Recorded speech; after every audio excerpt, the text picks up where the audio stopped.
And we are back again, people. Back again for another episode of the Painfully Honest Tech Podcast. The podcast so honest it hurts. And yeah, Adam and I off camera, we're just talking about hurting, like my finger and my elbow. I'm getting old. Today's my birthday. Happy birthday. Thank you. I'm 52 years old today. And I also just was saying how instead of counting my age in addition, one more year, I can now start to count my age via subtraction. Like I don't know how exciting that is, but I mean, it's not very exciting at all, honestly. It's kind of existentially dreadful.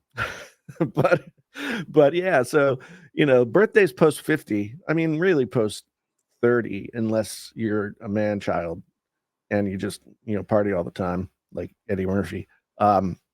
Birthdays get less and less exciting as you age. But I found that past 50, I'm just kind of like, I don't care.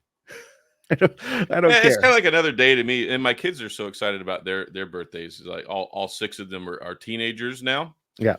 And I've got two more that are going to be driving in a month and a half. So I'll have Yay. 4 teenagers driving, and I'm aging much more quickly. Yeah, I imagine. My daughter turns 20 next month. And she's only been driving for a year or so. She didn't get her license. We wanted her to take like driver's ed and all that kind of stuff before she got her license. And so she didn't get her driver's license until right around when she graduated high school. And so she's had her own car, but man, she's a menace in parking lots. I can't tell you how many, like we're not presenting things to insurance anymore. We're just like how much does it cost? We'll pay for it. It's, as a parent, I think any other adults with children can watch this understand how scary fast children grow up, which is kind of similar to what the topic is today with scary fast. Scary fast. That's right. Oh, nice segue there, Adam. Thank you. I appreciate it. Put my doctorate degree to use. Oh! You've got a doctorate of jurisprudence, though. I'm a master of the fine arts. Yeah, I have an associate's in English, all right? But I'm a master. You are. It's like when I tell people I have a master's degree in fiction, I always think like, are they thinking I have a fictional master's degree? Or I've got a master's of fine arts in fiction. And that just means that I wrote a lot and talked a lot. My graduate program was really bizarre. There were no grades, no real oversight, no requirements really, other than. So what university is this? It sounds like a great program. The University of Iowa Writers Workshop. It's like the most competitive writing program to get into, and so they just figure, well, if you were good enough to get past like the other 1,500 people that applied, then you're on your own recognizance. Like you can get as much or as little out of this program as you want. That reminds me a lot of law school. For anybody interested, if you decide that you want to hate your life so much you want to go to law school, there are no grades. Yeah. You just get to the final and you take the exam, and if you get an F or you get an A, that's what you get. So you could not study, you could whatever, and just get to the end and be like, all right, I'm good, and then not be good. Then you have to take the bar exam, though. The bar exam is horrible. Yeah, I can imagine. Like when I taught at the med school, the med schools had to take all of their like well, you have to take the what is the MSAT is for law school. MCAT. Yeah.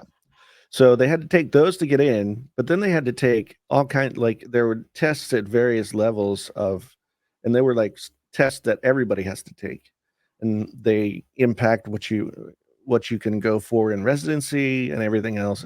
So they were basket cases. It's crazy. But we should have an episode one day, like painfully honest professional education. Man, I have worked so many jobs.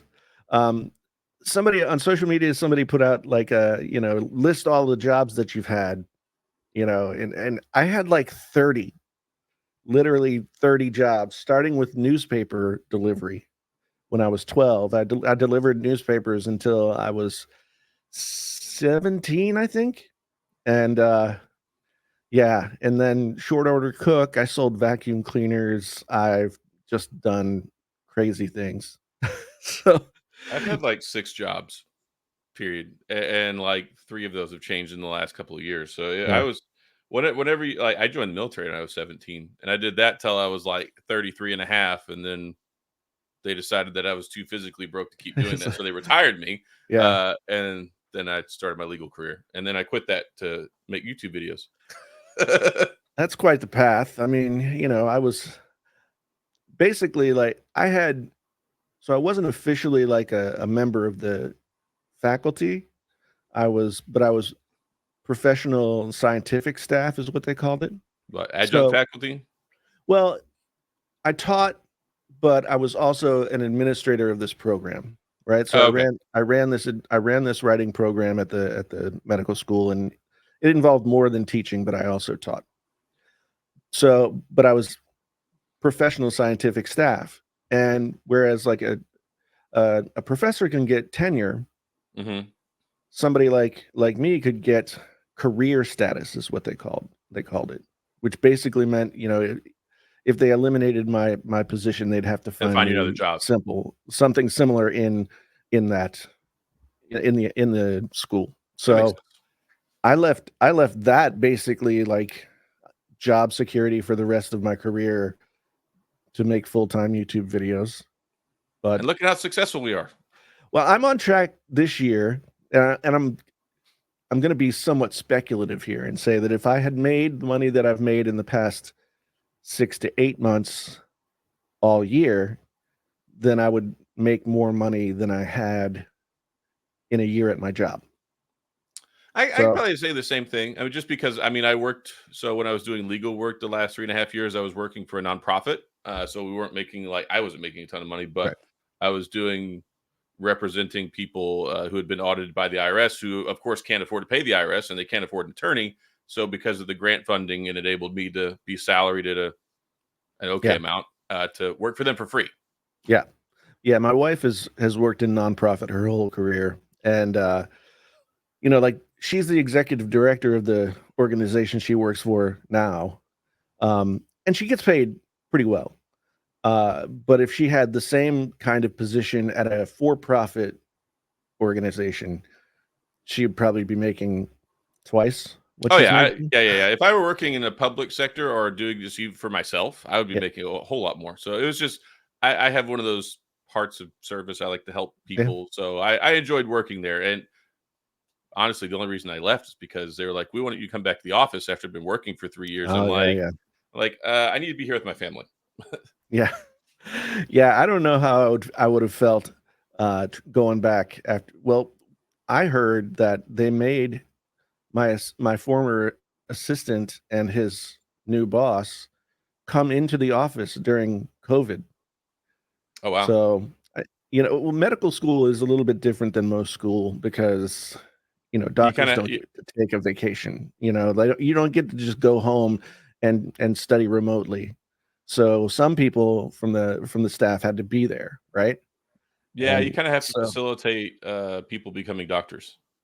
yeah, yeah. So, you know, but now we're here and we're doing this, uh, which seems bizarre. And yeah, it's my birthday.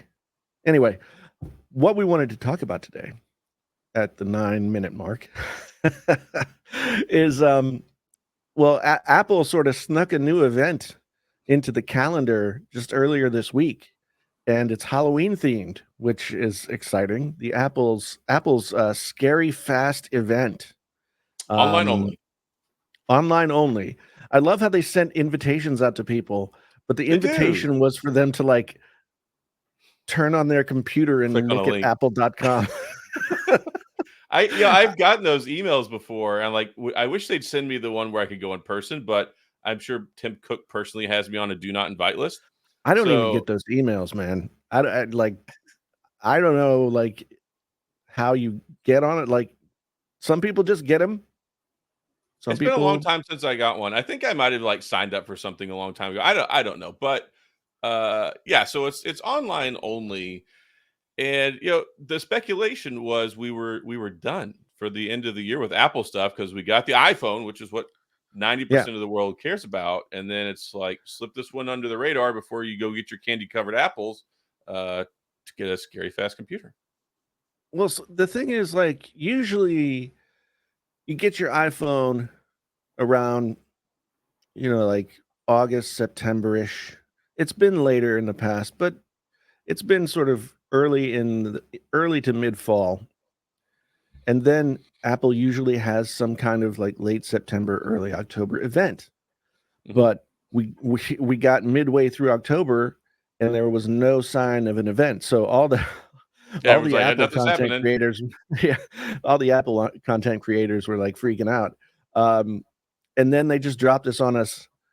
What was it, like Monday? They announced that it was going to Was happen it? on the 30th. Yeah, This and the last week's 30th been a is bit like, of a yeah, it's like next Tuesday, right? Or like next Monday? I don't even know. Well, today, so that let me look at the calendar because my brain's not functioning well right now. yeah, the thirty So first would be Tuesday, so the Tuesday, 30th is Monday. right? An That's Apple event weird. on Monday. That That's is very weird. weird. But yeah, I just know I that, heard like, though there was a lot of speculation on even if the event or there were event this fall that it might even be limited because one, there's not as much of the Apple Silicon going around that they need, and Apple's already bought up right, all the A17 Pro chips they bought up, and so I know there was speculation that even if they did have the event, that there might not be a lot of initial inventories. right. And that kind of happened with the iPhone, or at least the Pro models. I didn't really pay attention to whether or not people were able to get the regular models, but The regular ones are um, pretty well available. Like even like y- a few days later, you could still go get one at like at the Apple store or whatever. But the pros were very limited. and well, the A6 and the regular models are running the A16. Yeah, they're So running last year's A16.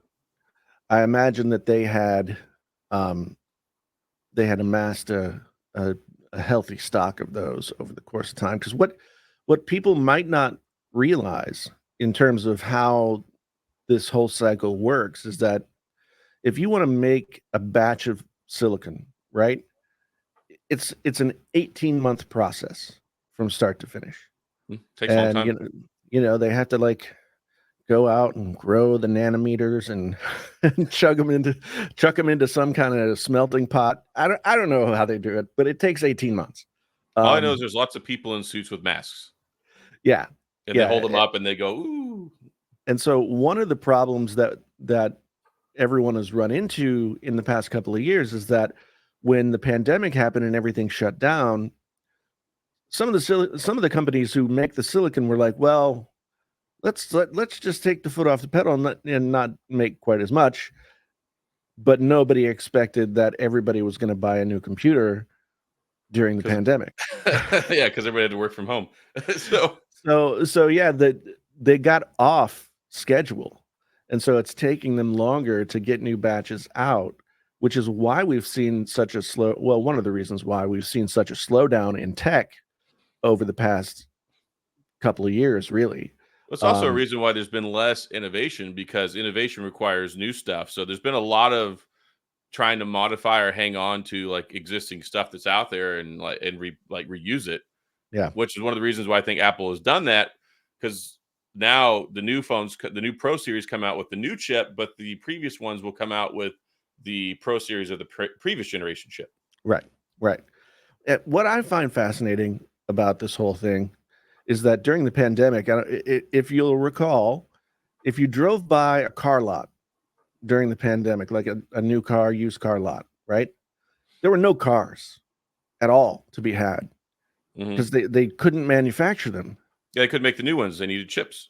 And the crazy thing is, a lot of car manufacturers still use chips that are like decades old, Mhm. and so that's just like super old tech, and they still have to make it. And one point that somebody made was that if the auto industry adopted more more current chips and sort of work them into their builds, then there wouldn't have been so much of a backlog on either side because Probably they not. wouldn't. Well, also, we were talking about this earlier when it comes to nanometers. When you're talking about an older processor that's 10 years old, Yeah, 15 years old, it's like exponentially larger than this. And this right here, this is a MediaTek 9200. I believe it's a 5 nanometer processor. Tiny.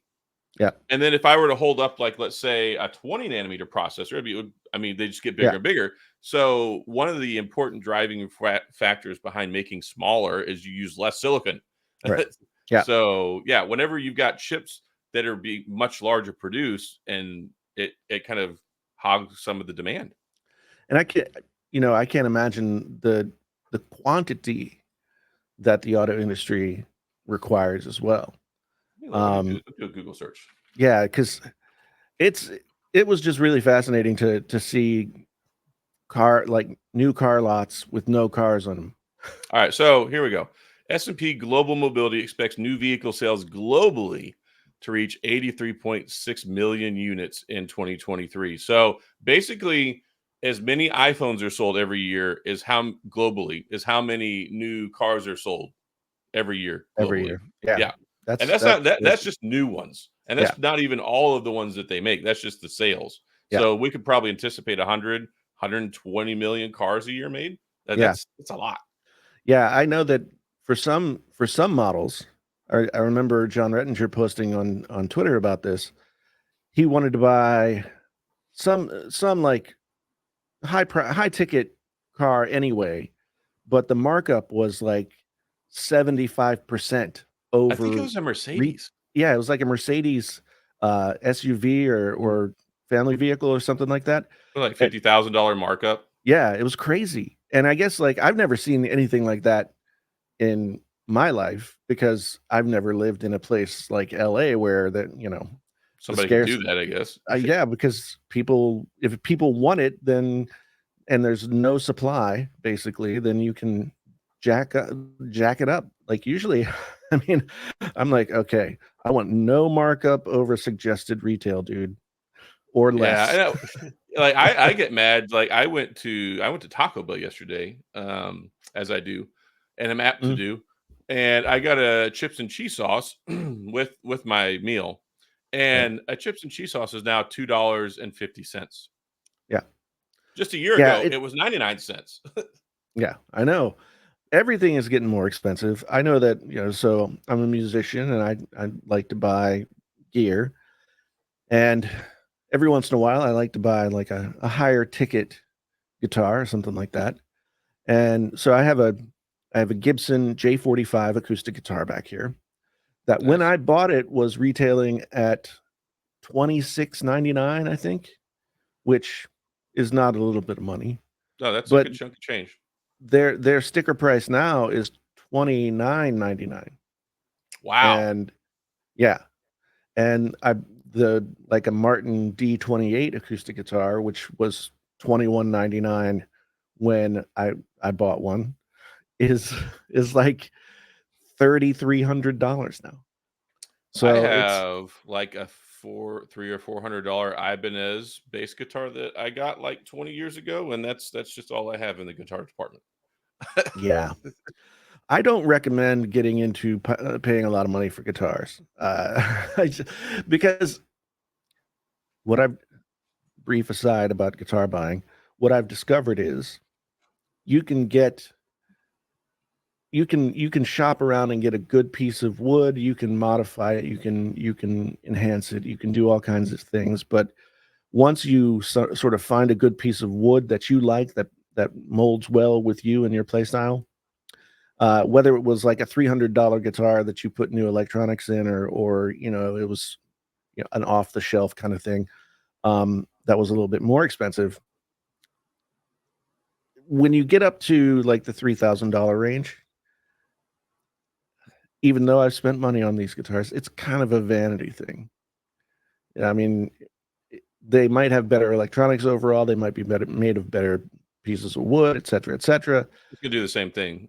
But and if the quality control was like you're guaranteed to get like an awesome guitar, then that would be one thing. But that's not the case. So especially with like Gibson electric guitars are kind of like that. But anyway, we went from silicon to wood. Now let's get back to the Apple event that we thought we weren't going to have, right? And I was kind of surprised. There were some rumblings around the first of the month that there would be an event with some iPads, and all we got was a new Apple Pencil. But no. We got a new budget Apple Pencil. Budget, yes, only $80. Only $80. I mean, there's budget in the rest of the world, and then there's budget in Apple world, right? So, I mean, $80 is better than $129. Absolutely. So, and I think the rate, like Apple Pencil 1 is $99. Yeah, I think it's 99, and then I think the Apple Pencil 2 is what, like 129 or something like that. Yeah. And then I think it came out at like 120 or 125, and now, but the price has gone up. I bought one, and I mean, just on a side note, probably me using any of those three is indistinguishable for the performance that I would expect out of one. I get that they want to lower the price because it took out like the pressure sensitivity and things like that. Some people just need something just to mark with, and that's fine. And they don't need to spend $130. But when you look at it and go, that's all that it does, it's and the thing is, like, there are third party, there are a lot of third party things because Apple doesn't license that stuff out, willy nilly. But Logitech makes, like, I think they call it the Crayon, and I don't know what all the differences are between that and like a full fat Apple pencil, I guess. But they do sell it, and it is cheaper. So the Logitech Crayon is $69.99 at Best Buy. So it seems like a lot of these alternatives are right about that price, and that's honestly, I would guess 90% of the reason why Apple made a $70, $79 Apple Pencil is to try and hey, do you want to get the third party Logitech Crayon, or do you want to spend $10 more and get the real Apple Pencil? It's like, this is like the Apple. If the Logitech one is the Logitech Crayon, then this is like the Apple colored pencil. Yeah. If we're the Apple going Magic up Marker. Yeah, the Apple Sharpie, maybe. Yeah. That's coming next. Yes. Like one big fat knob that you can like sign things with. That's what I want, because the majority of the time I grab my Apple Pencil, it's to sign something. Because it's 2023, and to use your computer to sign a digital PDF is still archaic. Still a pain in the ass, right? It's almost impossible. And I got very lucky when I was in my legal career and I was having to sign a lot of digital documents. I got a very good, and I'd use my mouse to like draw the signature. Yeah. But it turned out pretty well, and I have it saved. So now I just go add signature and it just pops on the documents now. But if you want to manually sign your stuff on like a digitally, if you're using your finger or a pencil as an instrument, it comes out looking pretty whack. Yeah, and it's even hard to get to so you could get the Adobe PDF app. I forget what it's called because I haven't had it for a few years now. But that would give you text fields. But to find something that you didn't have to pay for, that you can then just quickly like, every a couple of times a month, I have to sign a digital document. So I end up like having to go to my iPad to do it, which is fine, I guess. Fine. I mean, DocuSign and other services like that have sort of eliminated the need for it, but not everybody, at least in my experience with the deals that I'm doing for sponsored stuff, like I'm not getting a whole lot of DocuSign No, documents.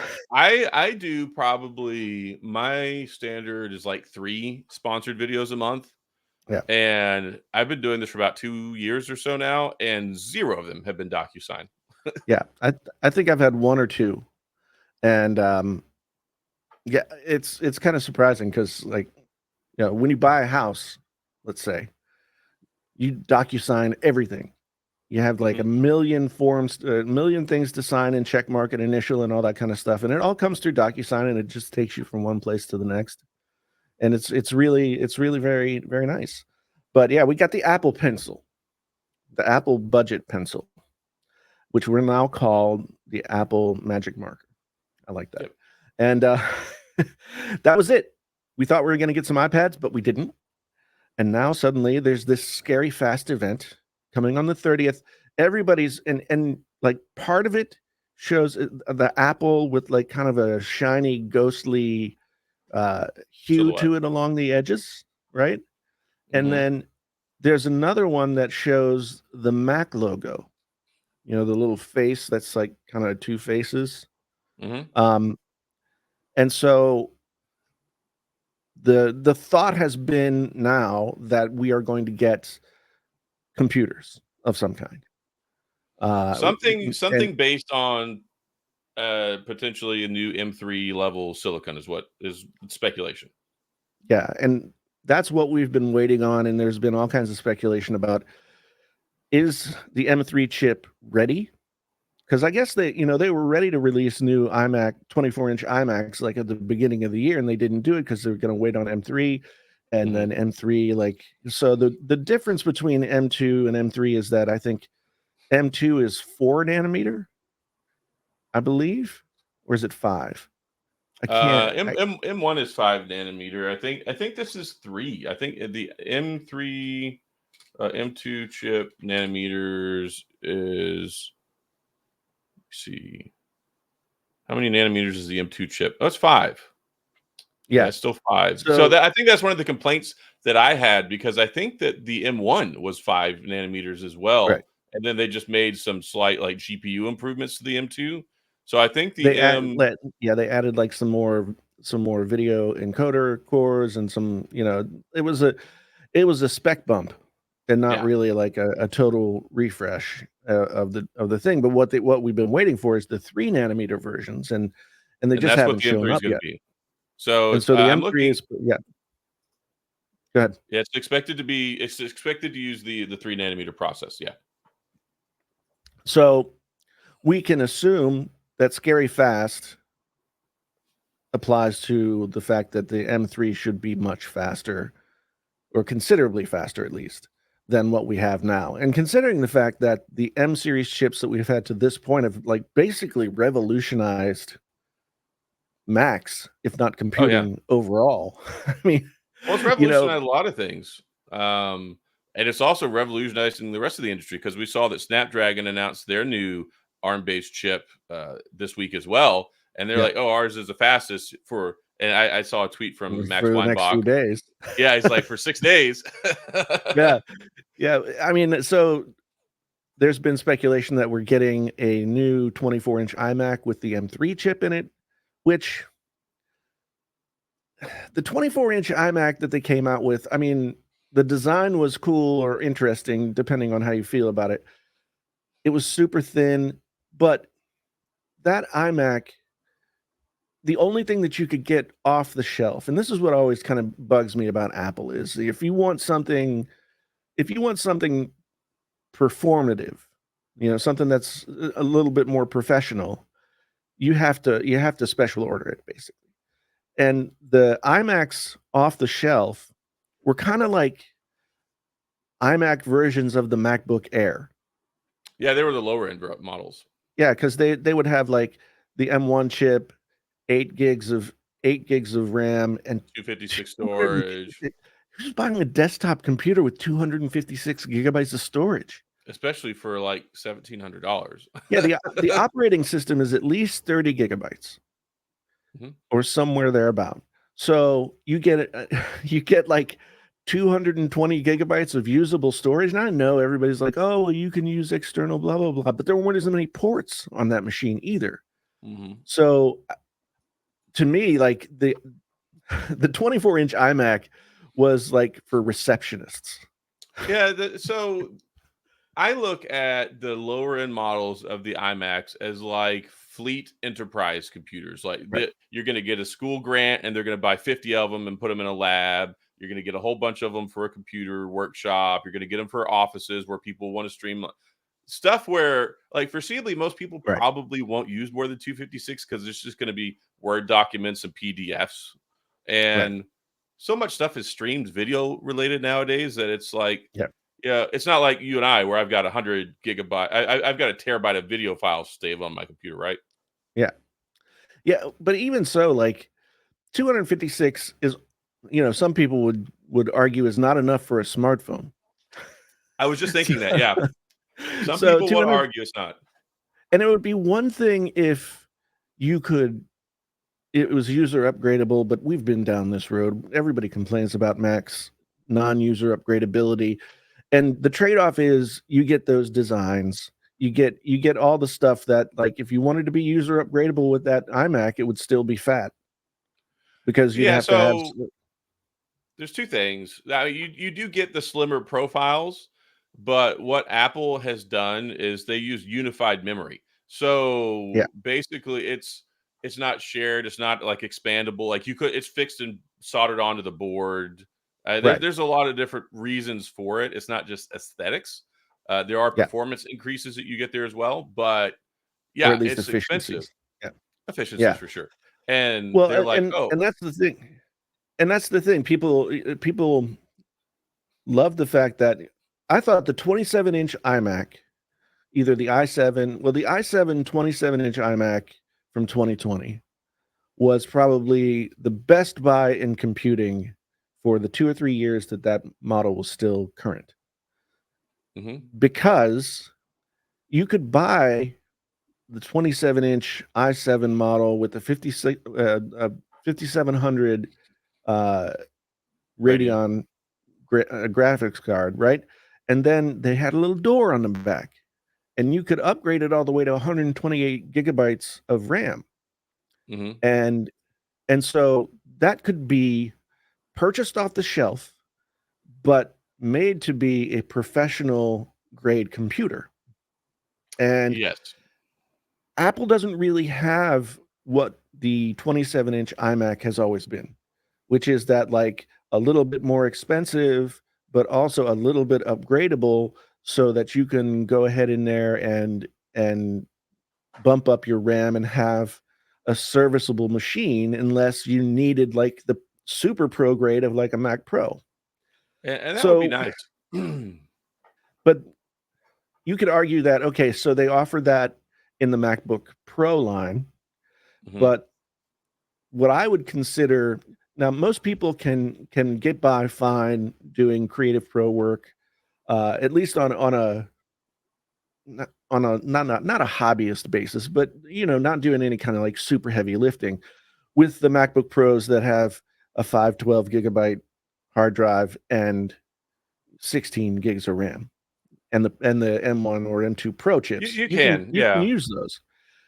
But if you want to get a computer off the shelf, and when I say off the shelf, I mean like one that they manufacture as a as one of the things available and not a special order, right?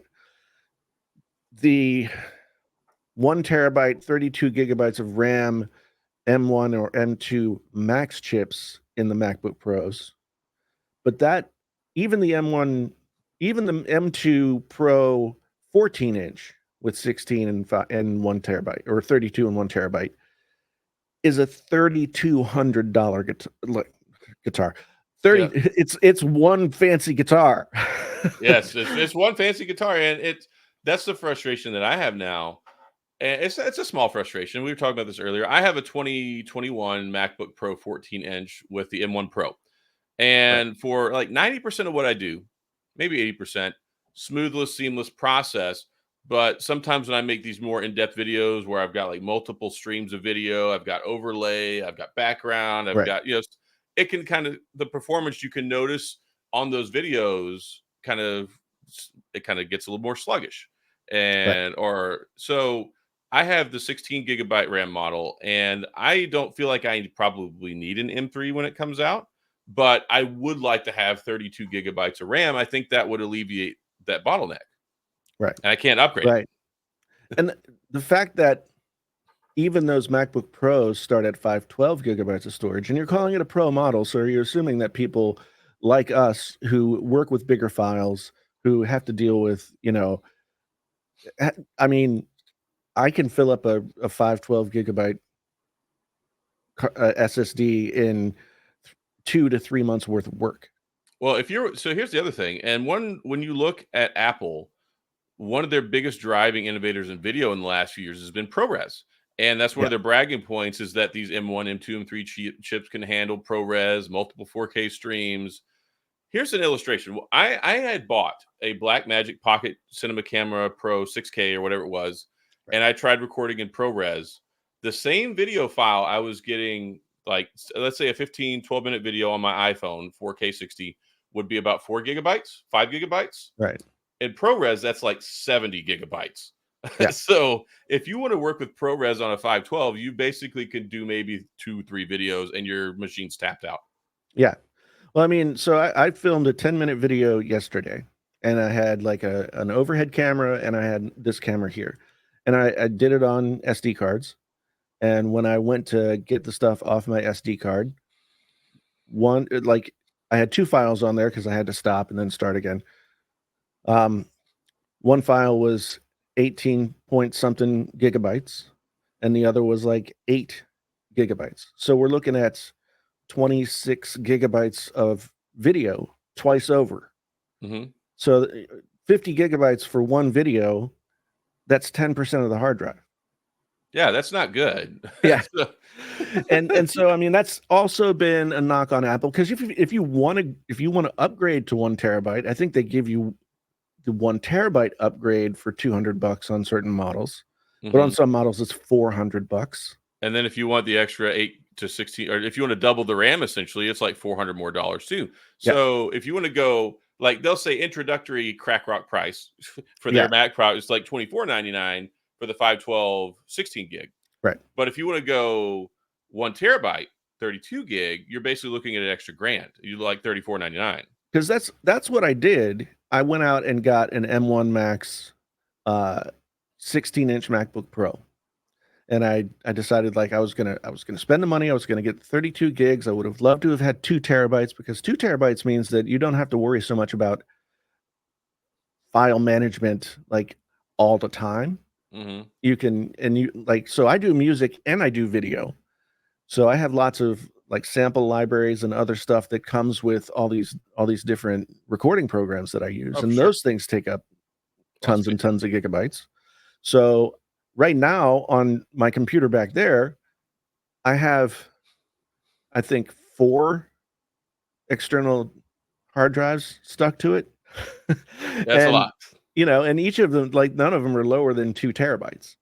So you kind of get used to living that life. And I know that people are on the PC side are sitting over there and they're like, well, I could put like as many gigabytes as I want in my homemade computer. It's like, and I know, I mean, I've got one over there. It's non-functional right now, but I know. But I own it.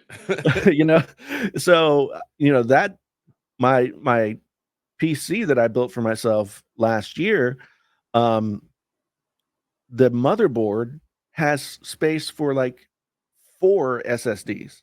Oh, it's ridiculous. Like, I have, even mine is like, I guess we're going the 14th gen i7 or i9s are fixing to come out. I have a 10th gen i9, but I have 3 or 4 M2 drive spots on mine. And I just got a new 4 terabyte. And it just, like, put that in like relation. I got a 4 terabyte SSD M2 drive. You can get this for like $300 or whatever. Right.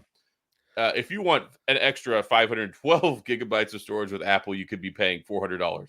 Yeah. So if we are getting MacBooks or an iMac or both, or even iPads, I guess you could kind of make the argument that, like, the MacBook, the iPad Pros now start at 128 for the Pro models. Yeah, that's what I have. And then I think 64 is still the base for some of the non-Pro models. I think they finally bumped those up. I'm still crossing my fingers and holding out hope for a iPad Pro Mini. Yep, I am Oh, too. I would love I that. I I can't tell you how many times in the last year I have, like, put an iPad mini in my online shopping cart and then taken it out I because love I the Mini. convinced myself that there was gonna be a new one. So I had the last Mini, which is what, the 6th generation? Mhm. So I bought it when it first came out. I thoroughly enjoyed it, but the problems were low storage and the screen is just kind of derpy. It had Yeah. like the jelly issues, the LCD, Yeah, and it's not a premium screen, and when you can go up to, like, an 11-inch iPad Pro that has I don't think it has the same screen as the 12.9, but it's got a much better screen. so the 12.9 has the mini LED, Yeah. and I it's fine. I remember we had all the like the was it the illumination issues that people were complaining about whenever it first came out because of the zone lighting, Yeah. but whatever. Like I have a There's 12.9 inch. Some Halo issues, and I'm not talking about the video game. Yeah, I mean, the, that's just a mini LED thing, though.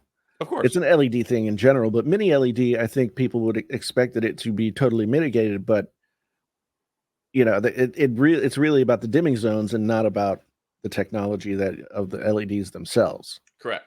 And when you have and many times a very black background, then Yeah, you will get those halo things. that's right. But it's hard though. But Yeah, I like smaller tablets. I've everybody on my channel knows that. Especially like I prefer the Tab S9, the S8, the smaller 11-inch tablet.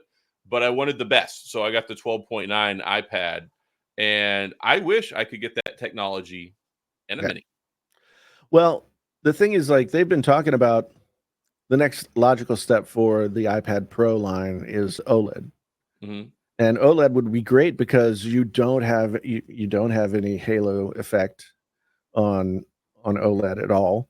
I follow So s I follow somebody on Twitter, I can't remember his name, but he's always, like, leaking all the display information, and I believe the projection is for next year mhm, is that we're gonna get the OLEDs in iPads. right, right. I mean, we just so it was the M1 series MacBook Pros that got mini LED, Mhm.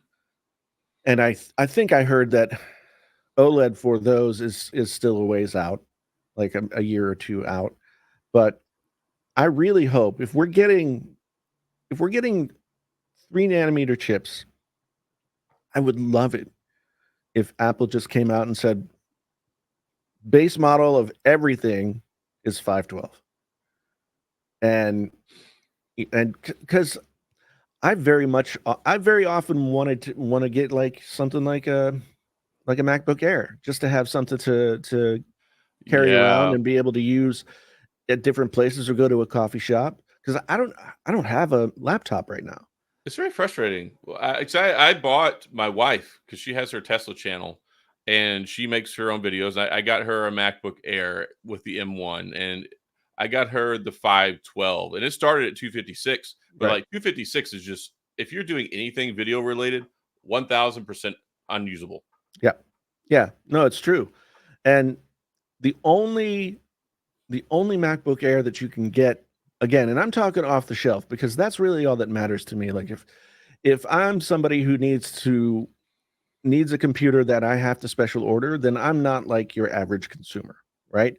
I'm not even your average professional client. I'm Mhm. somebody who has very specific needs and will pay the money to get those needs met, right? I'm going to get my 8 That's how I feel terabytes. at Taco Bell. Yeah. I'm gonna get my 8 terabytes of storage. I'm gonna get my 128 gigabytes of RAM. I'm gonna do all that stuff because it's business expense and I'm gonna spend $8,000 on a MacBook.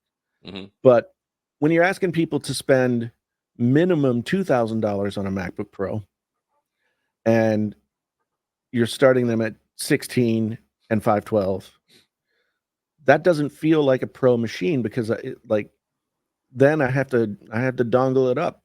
Well, the frustrating thing for me, and this is one of the reasons why I hate Apple, is they do this to that's where their profit margins are Yeah, maximized is in the storage because it probably cost them literally, and I'm using the word literally appropriately here, literally probably cost them 40 cents yeah, between 512 and 1 terabyte yet they charge you $400 extra for it because they know that you need it. And then the way they design their machines, you can't upgrade it later. So you feel compelled to have to spend that extra money to have your needs met because they bottom you out so low at such a high price tag Yeah. that it's really frustrating to me. Well, I mean, it's Apple has a what I call a Goldilocks pricing structure, right? So let's just take, for example, the M2 Pro Mac Mini Pro, Mhm. $12.99 base model, 16 gigabytes of RAM, Pro chip, and 512 gigabytes of storage. But if you want to go up to 32 and a terabyte, that computer is $1,800. Mhm. And the Mac Studio starts at $19.99 With 512. with 512. Yeah, But and 32. you get 32 gigs of RAM, and Mhm. you get the Max chip and not the Pro chip. Mass power. Yes, for $200, right? When you But then when you look at it, I mean, the difference between the two of them looks really large when you see $12.99 and $19.99. Mhm. But then when you spec the Pro Mac Mini up to the place where you would feel comfortable using it as your everyday computer for several years, Mhm. it's Very so negligible. close. Might And as well. then you get to the place where then you get to the place where you're looking at, well, the Mac Studio is great, but 512 gigabytes of storage really isn't going to cut it. Yeah, with an M1 Max and 32 gigs of RAM, like, Yeah, why 512? And they're like, well, I'll pay the extra $400 to get to the 1 terabyte. I have slightly less heartburn when it comes to the fixed, like a desktop, because you can very easily, and the way that plug an SSD in and the way that Apple yeah, incorporates them, it treats it like a hard drive. So I right. have less problems with that. But the laptops, like, I'm not traveling around with the SSD hanging off the side of my laptop like that. It's gotten easier. I mean, I remember the days when with big 3.5-inch spinning platter hard drives that you couldn't leave your desk for sake of not destroying them. Yeah, and and so if you took your laptop on the go, you were at the mercy of like whatever you could carry with you, which wasn't much. And now you've got little 2-inch SSDs that you can plug in with little 2-inch cables and that's all that. crazy. So it's gotten a lot better, but it's like that stuff on the Mac side has improved out of necessity, Yeah. right? And I think that Apple could do a much better job of being consumer friendly when it comes to how they spec out their off the shelf models.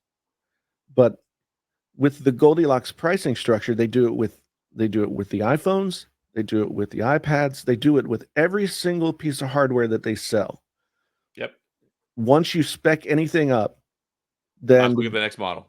the distance and the quote unquote value proposition of the next model is greater, Mhm. right? And you keep going. So when you look at the MacBook Pro line, and I'm going to assume that maybe we're going to see new MacBook Pros because it's about time. We saw them at fall of last year with the M2 Pro, Yeah, M2 that's Max. pretty reasonable. So, or maybe it was even like spring. I can't remember. Anyway, it was last I year. look. I think it was 17 or 19 months between the M1 and the M2. Like, Right. a long cycle because they announced the Apple Silicon dur was it the fall of it, and then they came out in the spring? Yeah. Yeah, something like that. Either way, but yeah, we've due for an upgrade. Yeah. And so if they do that, I mean, honestly, I would love for the Pro models to all start at 1 terabyte, and for the non-Pro models to all start at 512. They need Like, to do that, and I would even be okay if they bumped up the baseline price $200 to do that. Like, yeah, just like they bumped up the iPhone 15 Pro and Pro Max. Well, the Pro Max, they bumped it up at $100, yeah, but it starts with the same baseline storage that you would have got for the extra $100 anyway. right, So instead of paying an extra $400 to go from 512 to 1 terabyte, let's say they bring it out and the price is an extra $200 or $100 or something, yeah, but they bump the baseline to 1 terabyte. I think that'd be very good for everybody. yeah. And I'm gonna give people like a real world example of something that I think is becoming much more a common workflow for a lot of people. Um, so I'm using for this setup a base model M1 Mac Mini, So that's 256 gigabytes of storage and 2 Thunderbolt 3, 2 USB-A, and 1 HDMI. And it's just the regular M1 chip. And for most everything, it will do that great. And storage hasn't been a problem for me because basically I create stuff on this and then I move it off to, work on it on my more powerful Mac Studio. But one problem that I run into is that I have a camera up here, I have a camera over here, and I would like to use a third camera. I think that, even your most basic desktop PC would give you that workflow. But easily. But because you only have 2 USB-C and 2 USB-A, you only have one USB control module, right? Mm-hmm. And so when you start trying to put 4K video through one USB-C control module, it doesn't happen. It doesn't work. And so my big problem is like, okay, do I use an external device like an ATEM Mini? Well, then I'm at 1080p and I want to be at 4K. And so I'm starting to think of like, third-party aftermarket solutions to a problem that I think shouldn't be there. The real value of the Mac Mini and the real value of the MacBook Air is that they are a great, like, every person computer. Mm-hmm. And I think the vast majority of people would grab one of those and be fine. But the only place for me to go if I want to get a Mac Mini that's going to run this and run it effectively is to go from, well, now the Mac Minis are $600, right? Mm-hmm. And this was $700, is to go from $600 to $1,300. Yeah, that's a lot. I mean, you go from having the most introductory, most bang for your, like, you can't get a regular desktop with the power and versatility that you're going to get in an M1, even an M2 now, Yeah. as the Mini at $599 or whatever. Yeah. But then if you want to do anything meaningful with it other than just day-to-day stuff, you're like, oh, you've doubled the price. Yeah. Or more. Yeah. So when I got the 32 gigs and the 1 terabyte M1 Max MacBook Pro, and it was 16 inches, instead of getting the base model of that, which is $2,400, it was $3,600. That's a lot. It's a lot. It's a lot. And once I get to something like $3,600, I'm always thinking in the back of my mind that like, man, I have a lot of money sunk into this computer. And each day that I use it, the value depreciates. and like, and so like, I don't know. I wish that it wasn't like a Goldilocks, like this is too small, this is too big, this is just right. I want just right for the pro models to be where an actual pro could comfortably use it. And at a fair price. Yeah. And I think the Mac Studio is the best value that you can get, because the only thing that's wrong with it is the 512 gigabytes of storage. And like you said, you can stick all kinds of hard drives on it if you want to. Yeah, I think that's pretty fair. But I think maybe we'll see that this year. If not this year, I think we'll see it next year. Every once in a while, just kind of the exigency of the circumstances will kind of lift that up. Like we got Right. with the phones. Samsung is now pushing 256 in their models. The Right. Pro models. We're kind of getting there with the manufacturers being drug along the way, because it may look like it's not that much, but that's their biggest profit margins on their phones is those storage upgrades. And that's one of the reasons why all of them have gone to no SD cards, no expandable storage in phones, because they have to force you to get the upgrade. And then that's where they make so much money. Right.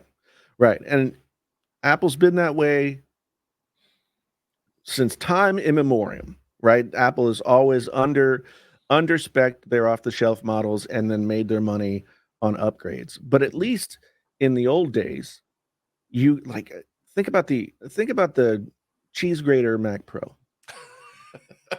With the Pro wheels. No, not that one. The old one. The one that started in 2006. I have a 2006 Mac Pro. It has 4 hard drive based.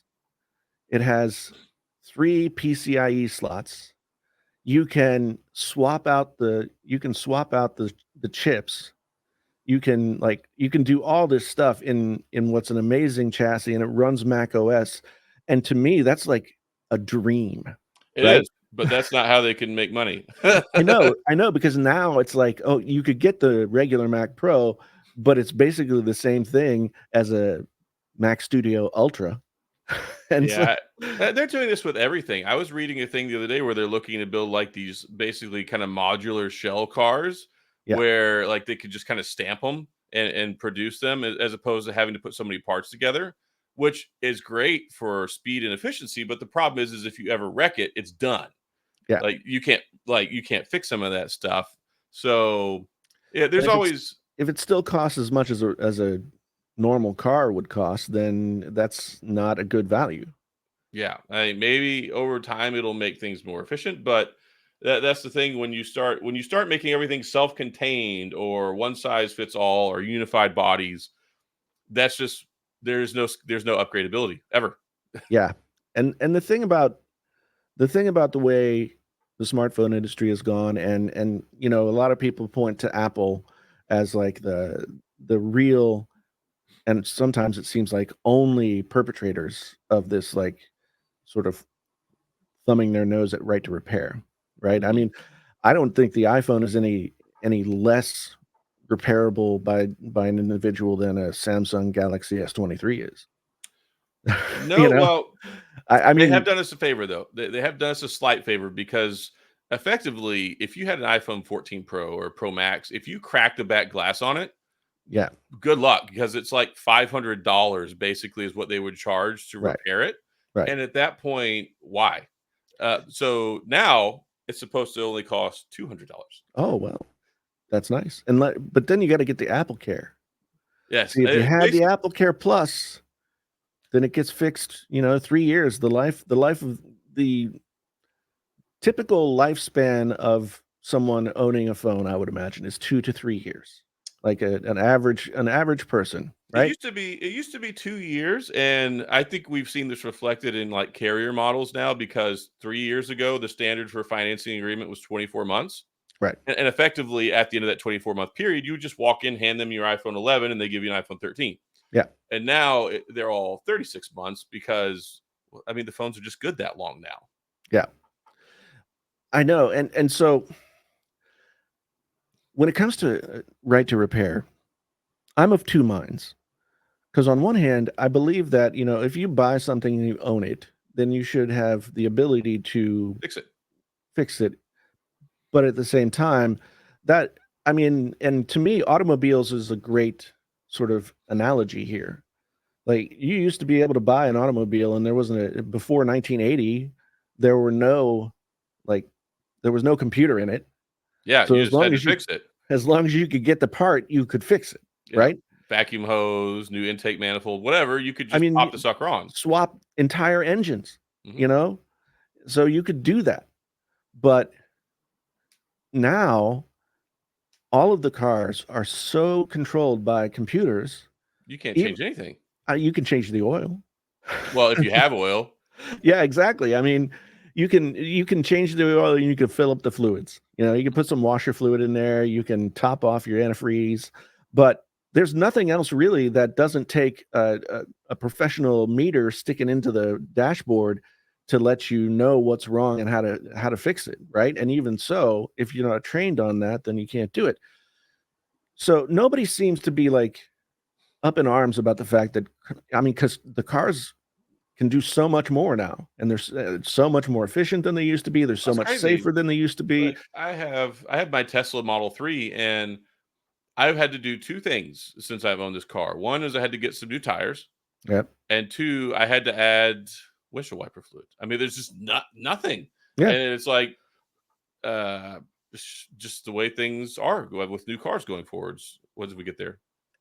And so when people complain about, like, their smartphone not being user repairable, I understand it on one side, but on the other side, like, the potential for user error screwing up the phone more than it was already screwed up. Seems It's very very high, high.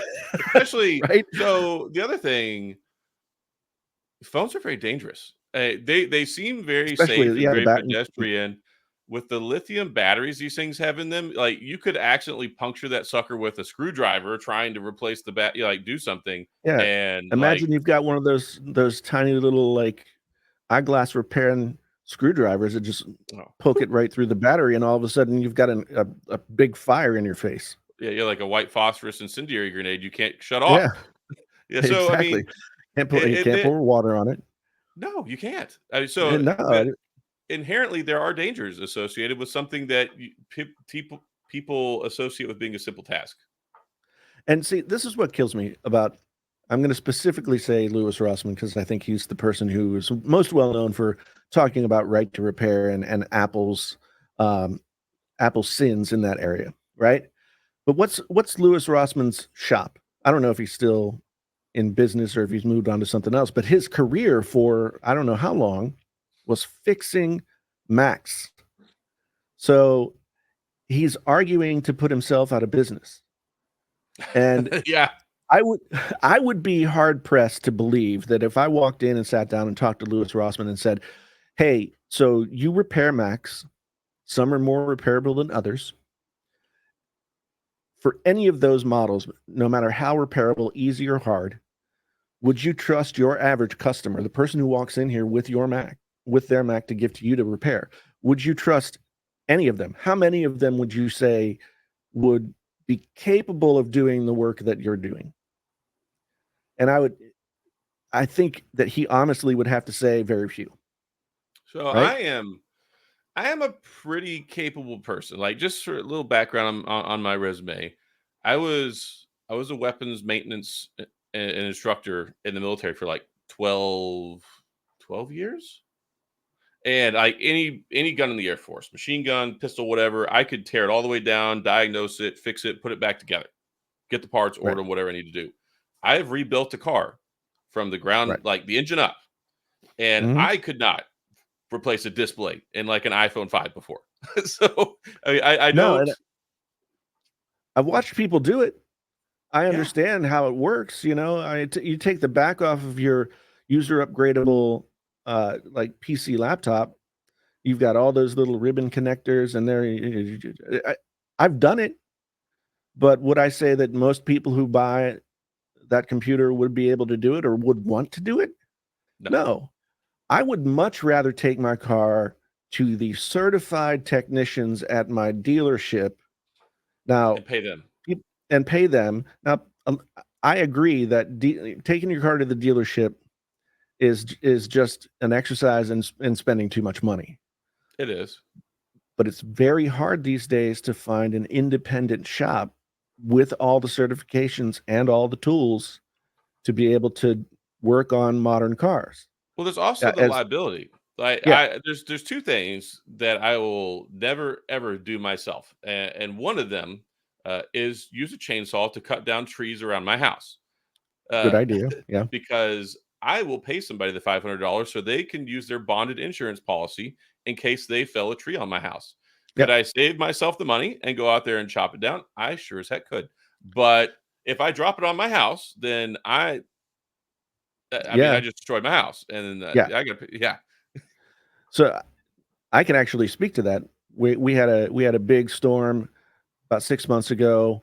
Wind blew the top off a tree, and it landed sort of leaning up against my roof and the ground.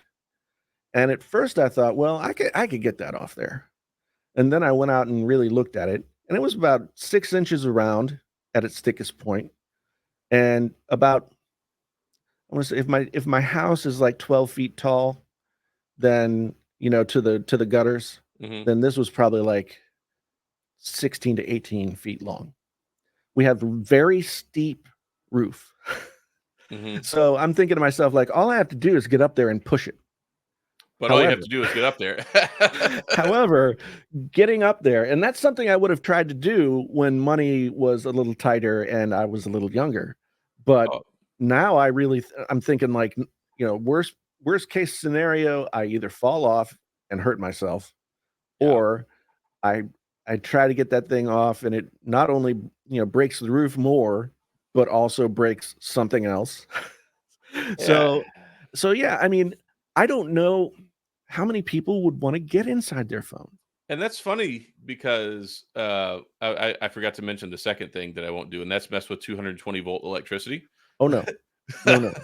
And I did. I did. I No. did 2 times when I was much poorer and when I was in law school and I just was depressed and didn't value my life as much. I changed the capacitor on my outside air conditioner 2 years in a row. And then after I graduated, I'm like, "You know what? I'm not doing this ever again." But, No, man. It's like elect electrical work is both extremely simple. I mean, it's very you know, dangerous. It's very yeah, but very the positive, negative. potential for disaster, I mean, it's like you're plugging a couple of wires in here, and then you're plugging a couple of wires in here. And next thing you And know, you're dead. yeah, but that's the thing. You can die in the process. I mean, plumbing is pretty simple as well, as long as you understand the physics of like liquids.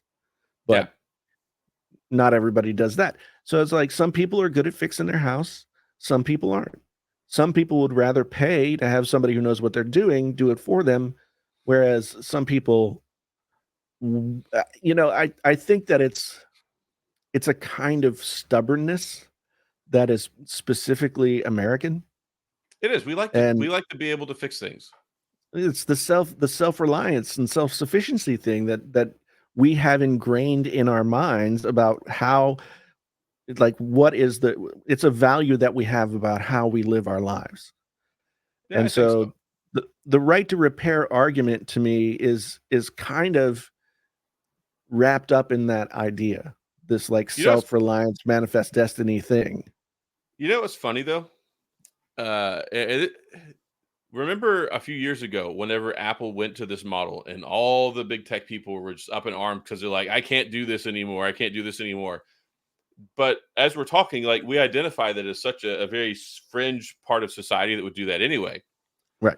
And they would argue that it needs to be upgradable. But then you turn around on the other end, and then from the top down, us people trying to say what average consumers should and shouldn't care about, and they're like, "Oh, shut up! They don't care about that." Like, Yeah. so yeah, Yeah.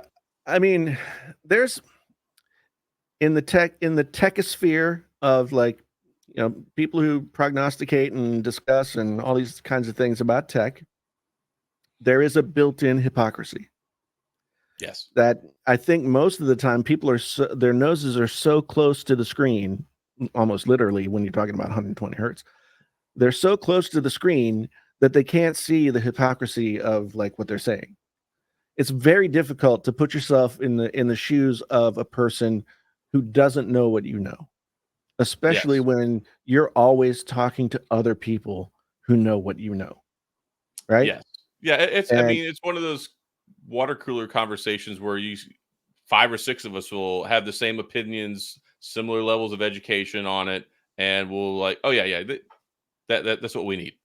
yeah, yeah. So I think if you went to the average person and said, "Hey, your smartphone, the back glass on your smartphone just cracked. Are you going to A, take it to get repaired by someone who knows how to do it, or B, B, try and order figure. order like a Chinese knockoff part from eBay, wait for it to come in, which might take 2 months. It might Or take 2 weeks." C, this is the most probable answer, put a $7 case on it from the gas station. Yeah, yeah. But then people talk about batteries and like battery health and when is the battery gonna die and should the battery last longer, and now Well, Google is giving you 7 years of Pixel, but the I battery's gonna be dead in 3. I brought mine out here just because I thought we would come into this conversation and just so I could show off the beautiful blue color again. I love There it this is. color. So, yeah, that was an argument I had, and it's funny because we have this new segment of tech people. We have the tech people who complain, and then we have the tech people who complain about the complainers. Oh, yes. And it's like this new industry where I'm like, okay, cool. But when you look at some things should be complained about, or some things don't make sense. Yeah. To me, knowing that battery health typically have 500 charge cycles and it's supposed to last you, let's say, 3 years, the battery hardware we have now is not designed to go for 7 years. Yeah. And then like, oh, you can just replace the battery. And like, really? Like, can I? I don't know if I could. Yeah. And if you can, who's going to actually do that? And then 3, the way the industry is set up, you're rewarded with a free phone effectively of the same class every 3 years if you just turn it into your carrier for the new one. Right. Because if you hold on to a phone, it's actually is less beneficial for you to hold on to it for 5 or 6 years because it has zero value at that point, and then you got to start over and buy a whole new one. And the thing that I think people don't realize when we talk about charge cycles and that kind of thing, we're not talking about like after 3 years the battery just doesn't work anymore. No. It's like after 3 years the battery has maybe 80% of its original capacity left. So what does that mean in real life? That means that if you were getting to 11 p.m. before you got to 20%, now you'll get to 8 p.m. Now you'll get to 8 p.m. at 20%. And that's if you don't charge every day. Like if you charge your phone fully, let's say every 24 to 36 hours, that 500 charge cycles, your phone's going to be at 80% in a year and a half. Yeah. So if you are a heavy user of your phone and you charge it frequently, you could foreseeably by year 5 have half the amount of battery that you started with. Yeah. Yeah. And so by year 7, you know, you can turn it on. If somebody's hung on to their Pixel 8 Pro until 2030, I mean, what's their quality of life going to have been with that phone for the previous 3 years or so, you know, of like really subpar performance from the phone? Because not only is the battery no longer as strong as it once was, but you've also got 7 years worth of improvement in terms of the technology that's inside the phone.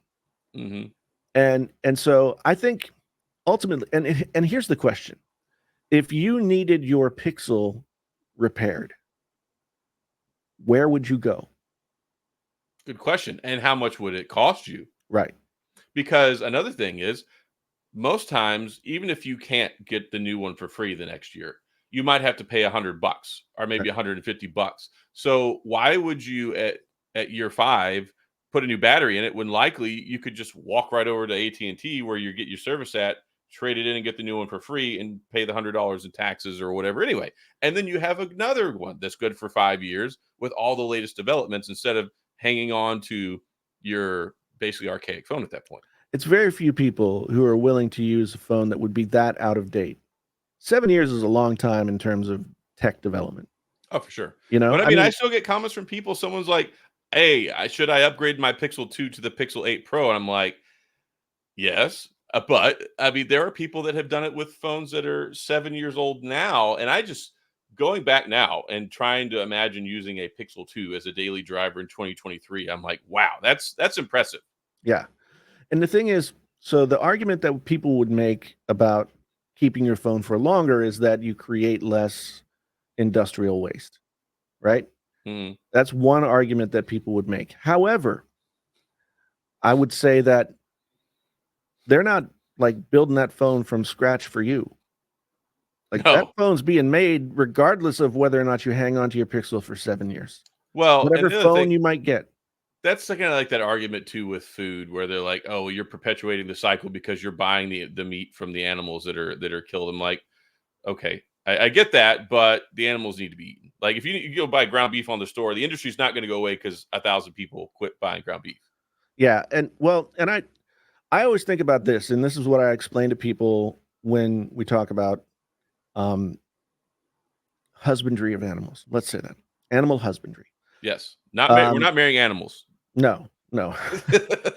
Look it up, husbandry. So I grew up in West Virginia, and there's a lot of hunting there. I mean, I'm in Iowa now. There's plenty of hunting here too. But one of the reasons why hunting is necessary and allowed is the deer population, if you didn't hunt them, will overgrow, would explode. And what would you have? You would have destruction of people's property. That's on the lowest end. That's on the lower end, but on the higher end, when it comes to the animals, there are animals probably starving to death in that scenario. There are, because the deer are eating their food. Yeah, because there's so many deer. They're large animals, and even the deer themselves. I mean, if you have an exploding population and a scarcity of resources, the deer themselves are gonna suffer. So there is a cycle of life.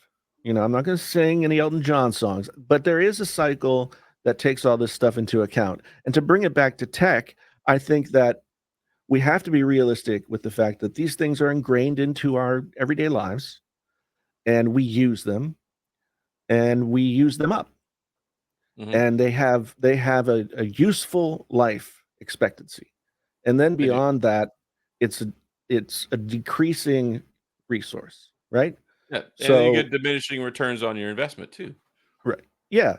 So what makes sense is to responsibly, and this is going to seem weird to people because responsibly is often thought of as like, you know, not doing something, right? Mm-hmm. But to responsibly husband your tech as well. Well, here's another thought process, and I was just reading an article about this the other day. How they're saying that the industry for things like uh, e-bikes and scooters and Right. things is not sustainable because there's not enough of the what is the element that they need? Is it lithium? It's something. I don't know what it is, but there's the element in these batteries that they use that over the long haul, there's just not enough of it, or they can't Right. manufacture enough of it. When you talk about these rare earth metals that we use, Yeah. like gallium and lithium and all these different weird things.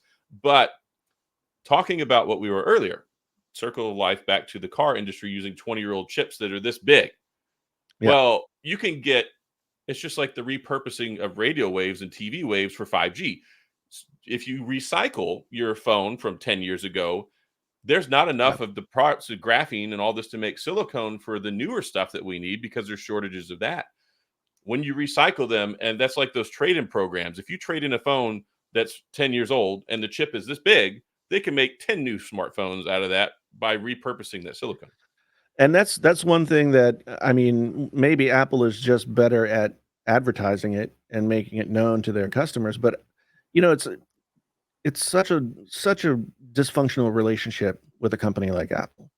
And one Because of on the one things, hand, sorry, go ahead. well, when you look at Apple, yes, they shaft the consumer in little ticky-tack ways. They don't spec their off-the-shelf models appropriately for their expected use, et Hmm. cetera, et cetera. But then they also, on the other end, have a much better, I could say much like 10 times better repair program than any other company out there. And also a recycling program. They actually have a Yeah, machine called, I think it's called the Liam machine, LIM, and it's a machine that will rip these phones apart and like yeah, take the meaningful stuff and like set it off to the side to be repurposed. yeah, And I was gonna say, I for the longest time, like when you walk into Best Buy, they always have the bins over to the right where you yep, can drop in your products to recycle them. Until I started amassing all of these smartphones, and I have some that are much older that have basically no purpose anymore. Don't throw those in the trash because no, yeah, those yeah. lithium ion batteries can cause problems and they're hazardous. So if you have one, if you have no use for it, just drop it in the Best Buy waste bin. Well, that's the thing when I know that Apple does this, and as you said before, a lot of the precious metals that are necessary to make these devices work are in very short supply, like in terms of digging them out of the ground. And it's very, very hazardous to even get them out of the ground. Like Yeah, if and they weren't in China, like we wouldn't get them. yeah, but if you repurpose them, if you recycle them from you need to put fewer people at risk and do less damage to the earth if you have more repurposed and recycled pieces of that. So sometimes this argument that goes back and forth is kind of willfully myopic on some level on one side or the other. Like you Yeah. don't want to admit like the underlying truth of the other side of the argument. Well, it's funny because everybody talks about like Apple and like the safety and making like suicide nets in factories and crazy things. But on the same token, if you were to have those built in the US, the iPhone would cost $5,000 because of Yeah. all of the safety measures and the works and the labor unions and everything else. Or if they were prices of electronics benefit from the strip mining taking place for 90% of the rare earth metals in Yeah. China, because if you had to, they're so hazardous. If you had to manufacture and mine them here in the United States, it would be paying $10,000 instead of $500. Yeah. Yeah, and that's an inequity that we would love to see not be the case, right? We would love to see people all being able to sort of have the benefits of a first world life, Oh, of right? I course. mean, but it's not a reality. And I think that recycling programs for these precious metals and all that kind of stuff is an effort and a step toward helping people, in different economic It situations, is, and they're but it's more also so. it's a straight up business decision on the part of all these electronics manufacturers because they realize that these are finite resources. Mhm. And and so I think at a certain point you just kind of have to admit, like, the the uncomfortable facts of the world that you live in, and then try and live in some place in the middle where you can do the best on both sides. Because otherwise, that's it's not gonna, you know, no trillion-dollar company is gonna just out of the goodness of their heart stop doing something because it's bad. I Yeah, because mean, they're go back to the making turn of the money. century and go back to the turn of the century and look at the oil industry. Go back 50 years from there and look at buffalo hunting. Just like every cycle is like, well, if there's money to be made, then the resource is going to be tapped, Yep. and we can try and be more responsible about that. And I think a lot of these companies are trying to be proactively responsible. Is it Yeah. enough? I don't know. I mean, it depends on how you want to argue it. But I think somewhere in the middle in a realistic discussion, you have to say, like, well, this practice is good because it eliminates some of this, but it's not perfect. Oh, And I for think sure. a lot of times when we have these arguments about tech, it's from an absolutist perspective. It's absolutely good or it's absolutely bad, And right? only the Sith deal in absolutes. That's right. So it's just really interesting because I think, we get excited about a new Apple event and all the new products that are coming out, and are they going to be this or that, or and again, that is if you want to put it this way, it's a very first world discussion, right? But at the same time, it is the cycle and the lifestyle that we live.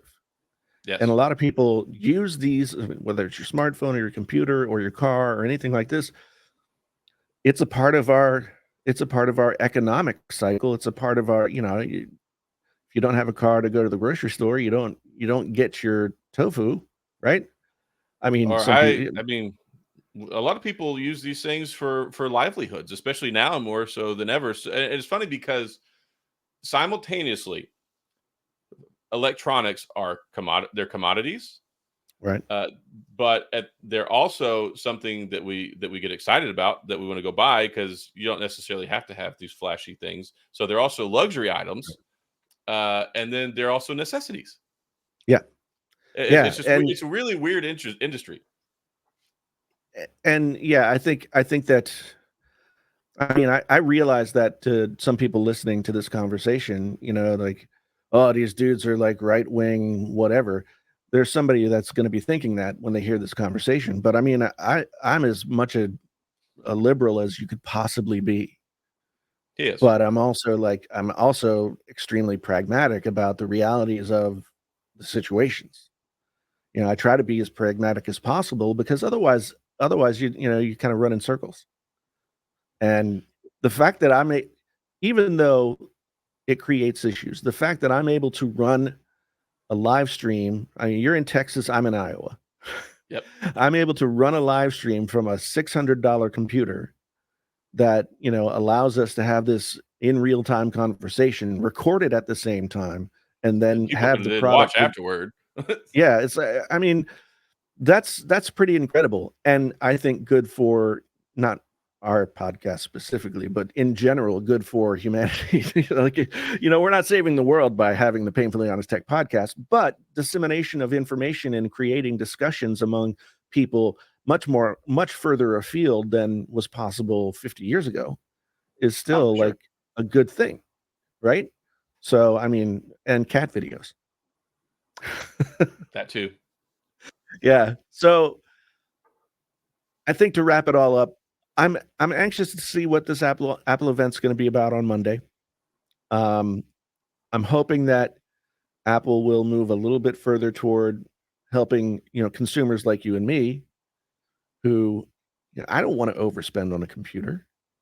And it's sort of like, you could say it's the cost of doing business, and if you're in a business, then yes, it is the cost of doing business, but it doesn't have to be that costly. Like, for me to get the right computer for me to run my business without having to sort of like shoot the moon work and go get work around and try and find solutions for problems that don't necessarily have to exist. Like, for the cost of that for me being like nearly $4,000 is, yeah, if we could get that to like $26.99, that'd be perfect. Yeah. I mean, there's some give and take there. I'm willing to pay, but just don't rip me off. Yeah. Yeah. All I'm asking for is 2 terabytes of storage, 64 gigs of RAM, screen, and mechanical keyboard. That's all I'm asking for. And I'm willing to pay $2,600 for it. Meet me in the middle. Yeah. Come on now. Anyway, I think we should wrap up. We've been yakking. Yeah. And but if you made it this far, then you probably enjoyed it. Yeah. If you made it this far, I wasted my time in the comments. Yes. I could have been doing something else. But anyway, thanks so much for being here. We'll be back next week. I have to go out of town unexpectedly. So I think if we do record the podcast, it'll have to be, well, we want to do it Tuesday or Monday evening so we can recap the Apple event that happens on Monday. But I have to leave town on Wednesday. Yeah. One note of caution. If you do watch the Scary Fast event, don't be eating your preemptive Halloween candy at the same time, because if you're scared by how fast it is, you might choke on the candy. That's true. And also peanut allergies. You got to be careful about that. Yeah. Yeah. But we'll be back next week, probably with a recap of this. And this has been Painfully Honest Tech Podcast. If you're listening this long, you might as well hit the subscribe button, and you might as well. I've got audio going now. Woot. Yes. Audio podcast available on all podcast outlets at this point. So you can start listening to that, and at least like maybe you could exercise while listening to this or something worthwhile. So yeah, go check it out on the audio, and follow and rate and comment where you can comment and all those kinds of things that make us super huge rock stars in record time or something like that. Anyway, thanks so much for being here. Yeah. Thanks so much for being here again. Thank you, Adam, again, for being the co-host with the most. We certainly have gone on a tech odyssey today, and we'll be back again next week. Once again, my name is Jason, sometimes known as the JTL. This has been the Painfully Honest Tech Podcast, the podcast so honest, birthday edition. It hurts. Until the next time, we are out.